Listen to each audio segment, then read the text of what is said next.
What to do when your Facebook ads don't work. Let's dive right into it.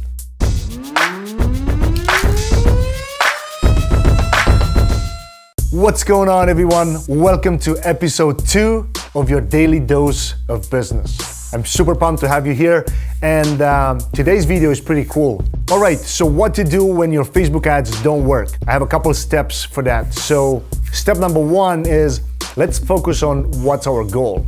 Like, what are we trying to do? Are we trying to get more opt-ins, like getting more leads? Are we trying to get more video views?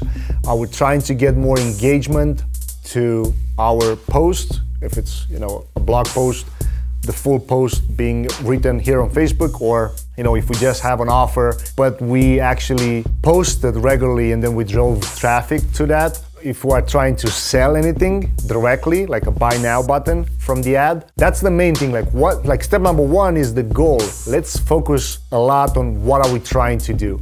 And we need to literally write it down right now. Like, what's the goal? Write it down and let's make sure we know exactly what are we trying to do. Step number 2 is the offer. Now again, this relates to step number 1, because if our goal is to get leads, so step number 2 being the offer is, what are we giving people for free?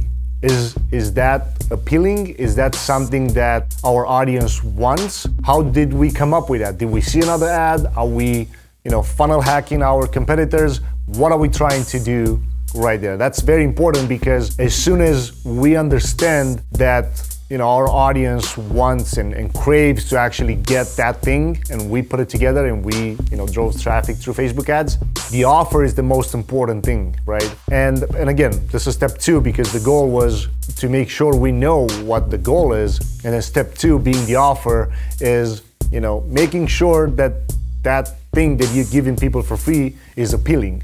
Again, the offer refers to if you're trying to sell something on Facebook, and if you're just using a retargeting ad after somebody, for example, download your coupon, and now you're selling to those people that downloaded the coupon, what kind of offer? Are you making sure that you relate your discount, your offer, with what they downloaded before?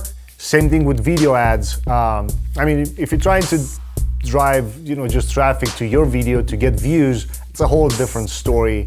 That relates a little bit more towards the the title and what you're doing in the first 3 seconds of the video to actually get it to get people to watch it more.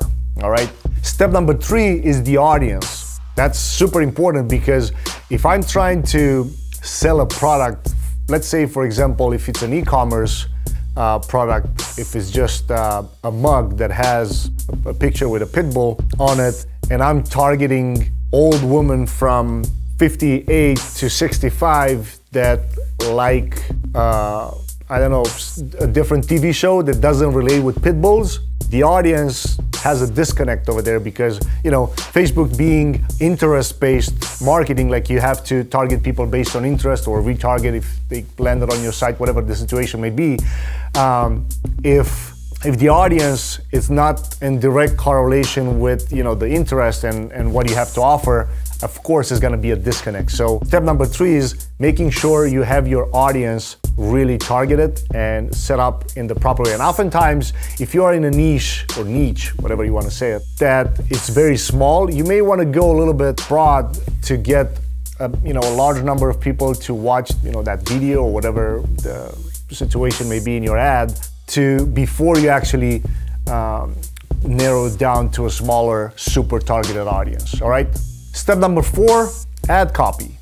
Like, what are you saying in your headline? What are you saying in your text? And how does that relate with what you have in your picture, right? So I know, step number 4, we're talking about the ad copy, but it's very important. Like, the copy also includes the headline. So the headline needs to be related with your offer, being related with, your goal, your audience, and of course the picture that you put out there for the ad. So all these things are connected, and in order to work, you need to make sure you have a pretty good relationship between these things. And step number 5, and the last one in here, is your landing page.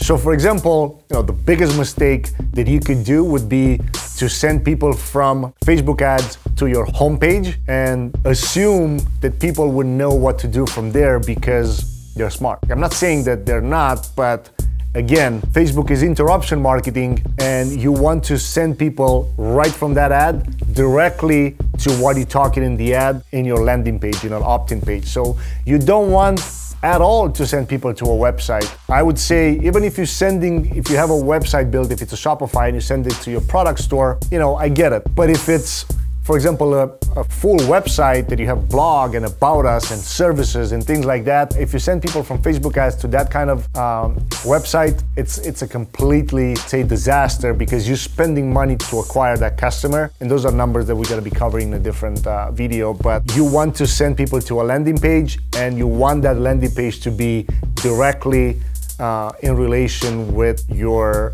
ad, with the ad copy, with the offer, and everything else. No distractions on the page. So that's very, very important, because even though I left it the last, because this is the order for you to follow when you have a Facebook ad that doesn't work the way that you want. All right, so I hope this helps, guys. If you have any questions, put them in the comments here. I'm actually the one responding to you, so feel free to ask any questions that you may have. And again, if you want to get these videos, if you want to get notified when I release these videos, subscribe to the channel, because you're gonna get notified every time this way. And also, I know I'm mentioning in every single video, but if you want those 5 steps to basically love your business again, if you have a business already, or if not, if you're trying to open one or you start one online, these 5 steps are gonna help you a lot, because I'm walking you through the process of what things need to be automated, what things shouldn't, and all these things together. All right, thanks a lot for watching, guys, and I'll see you in the next video. Take care.